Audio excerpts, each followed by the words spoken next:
Order flow, by definition, mine, is reading the tape and internalizing how price is being delivered right now. Is it in a buy program? That means it's going to continuously move towards higher prices. And that could be gravitating towards an inefficiency that's above market price or a liquidity pool above an old high or relative equal highs or multiple highs. Like we've seen this week, we've seen 4 intraday highs and then ran it and then went lower. Or order flow is referencing and studying price right now, live. If it's in a sell sell program, where it's continuously pricing lower for a discount, reaching into either a inefficiency, that's either a fair value gap or maybe a volume imbalance, or an actual gap, like a gap at the new day opening or new week opening. So when I taught the PD array matrix in the core content that you can see on my YouTube channel for my private tutorship, the PD array matrix, I gave out a very specific order of where certain PD arrays would usually form in their hierarchy. So the highest form of a premium array to the lowest form before you get to equilibrium, where they rank among themselves in delivery usually. Volume imbalances are not in that PD array matrix. Institutional order flow entry trails are not really in that either. And new week and new day gaps don't exist in that ranking either, because why? They're variable. There's no static reference point where they're going to form. It always looks like this. No, it's not true.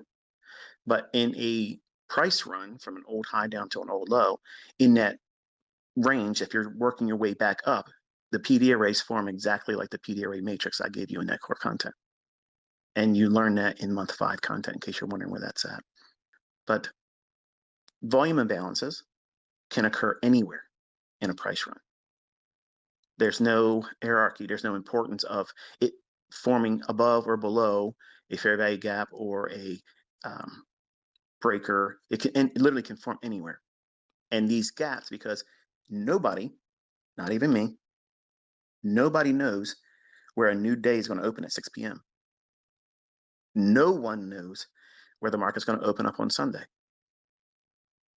So because those are variables in price action and price delivery, you have no idea what they're going to do.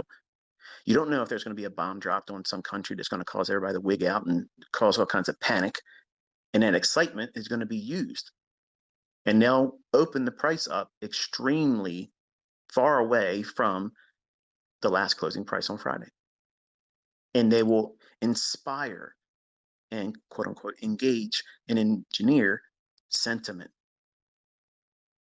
So when we're looking at order flow, we're referencing what the retail trader may be expecting in price action based on what books and theory they use, what they're looking for price patterns, like bull flags and head and shoulders and things like that.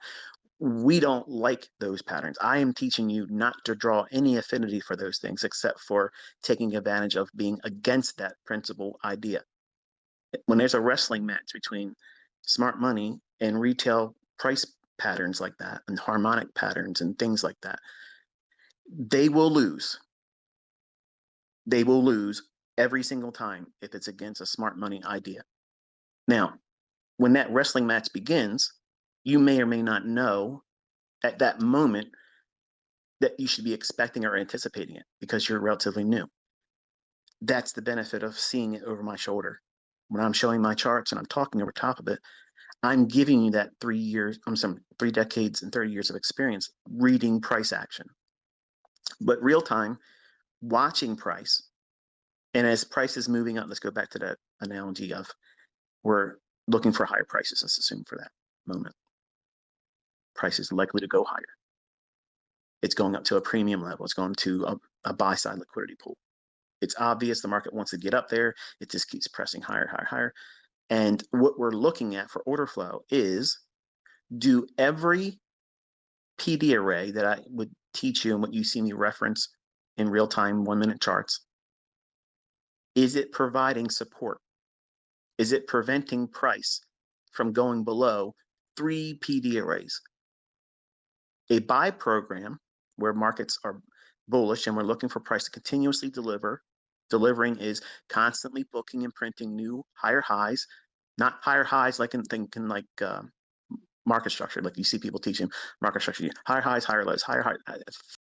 That's too simplistic. That is not what I'm teaching you. What I'm talking about is does each individual candle, when it expands higher, when you're bullish and you're watching that buy program unfold, and it's digging in to higher prices and just keeps printing and creeping up and encroaching on that old high where buy side liquidity pool is resting, where real buy stops are resting. I'm teaching you to look at every individual candle and how it relates to the candles just before it. So it's going to create a small little stair step, and every little candle should support the new one. Every down close candle, I'm looking at that. This is the primary function of how I teach order flow. A bullish market, when the market rallies away and it's reaching to buy side liquidity, I'm watching, does the down close candles support price? That's a primary observation for me. I'm looking at that. You're simply looking at how are the candles relating to one another. Is it continuously giving you constructive feedback that you are on side and expecting higher prices? Now, that's not to say that you won't see a break lower that comes back for a short-term low and takes out a pool of short-term sell stops. That's normal. That's absolutely normal, which is why I teach how you are not to be in a rush to move your stop loss. That's the number one reason why I tell you not to be in a hurry to move that stop loss up. I'm training you to trust and have conviction about where the market's going to go. Your safety net is your stop, but you don't need to have the safety net and training wheels and harnesses all around you because you're going to be too afraid to trade then. You have to step out there and embrace that uncertainty by watching the candles print, and that's essentially booking price. When that higher price is expected, that's gravitating towards that buy stops, every down close candle should support any return back on the new candle or a future candle that would trade down into it. It's going to expand higher and then pull back a little bit, expand higher and pull back a little bit.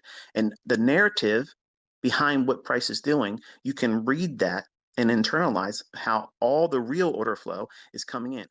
Focus on what matters most. That means the price right now. And as long as price is moving in the direction that you expect it to go to, down close candles are supporting price. Now they can go through them. When would we expect price to go through them and not freak out? If there's a fair value gap, if there's a short-term low that has recently formed, and we are not in the upper quarter of where the price should go to for target. Let me say that again slowly so that we understand what I'm referring to. If you believe that you have figured out where the low is in the market for this particular price swing, and you think it's going to go up to an old high where buy stops and buy side liquidity is, that midpoint of that run, that will be equilibrium.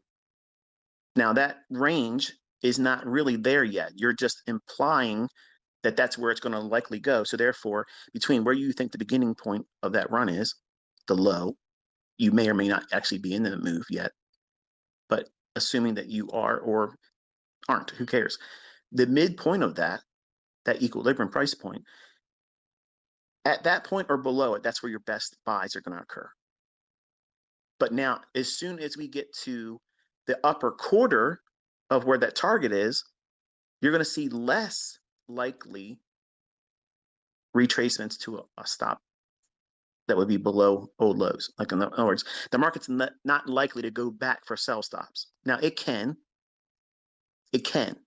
but largely it doesn't.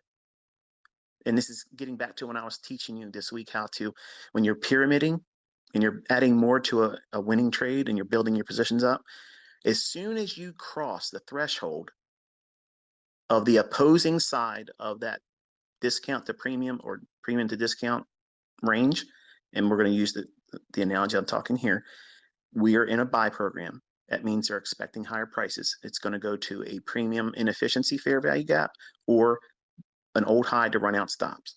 So that's the magnet, that's the draw on liquidity. So as the market goes higher, whether you got in at the low that started that price run or didn't, you got to know exactly where to go back to see the beginning of that move. So that point of inception and where your target is, which is terminus, between those two price points is equilibrium. That's where the difference between discount to premium, that's where it starts and ends. But if you go halfway between equilibrium to your target, which is terminus, that's in premium range, not discount. In other words, think of it like now we're overbought. I'll talk to the folks in here that are used to listening to and understanding retail logic. As soon as we get to the final quarter of the run that gets to the target, as soon as we get into that vicinity in terms of the price run or range of how far it's been moving up, it's less likely to see a stop run below old lows. Why would it be like that? Because it's going to be in a hurry to run out the buy stops because they may catch wind about what's likely to occur. You know what it's like to be short and your stop sitting above an old high. You're praying you become a Christian then, don't you? You're looking for Allah, you're looking for Jesus, you're looking for whoever. Somebody answer me. You become religious then. Even the atheist starts praying. Because you know as it's getting closer to your stop, it's likely to do what? Run for it. And that's why the market is less likely, not that it's impossible to do so, but it's less likely for it to come back against you and run sell stops before it runs to your target. Because it's going to be in a hurry to reprice because it doesn't want to give the opportunity for those orders to be pulled. Close the trade and collapse and reduce the amount of liquidity for smart money traders. That's why the algorithm's coded that way. It's coded to do that very thing because right above those highs, it is not aware of the human aspects of, oh no, I'm scared. Let me just close my trade and protect the stop. For those that are smart, it just knows that once we get to that last quarter of the price run, accelerate. Boom, boom, boom, boom. That's why you see me talking about, and you see me here now this week, and you watch me do recordings of executions. I'm looking for speed. I'm looking for the big range candles expand up and run into that liquidity. Pow. That is a purge of liquidity. Stop calling it a liquidity grab. That pisses me off. It's not what it is. It's a purge of liquidity. So order flow, we're looking at how those candles support one another and how if there's any retracement, it's only going to retrace down to the nearest fair value gap below price. Well, we're in a buy program and it's moving higher, reaching for buy side liquidity. Or every down close candle will support price. Everything I just said, reverse it when you're looking for lower prices. Every up close candle should resist price from going any higher. Now, it does not mean that up close candles, while the market's bearish, can't be breached and traded above. Because if there's a fair value gap above it, it's reasonable to expect that. It doesn't undermine the efficacy of what I'm teaching you. It just means that the market's going to go back and offer fair value to the marketplace, which is going to be identified by you as a smart money trader as a new opportunity to add or enter. If you haven't been a participant in the trade yet, that could be your invitation and means of accumulating a short position at that moment and not be in the best case entry point. And that best case entry point is relative. Even though everybody would like to say, okay, I want to get in at the very low and buy that low, your skill set may not permit that yet. So don't rush that.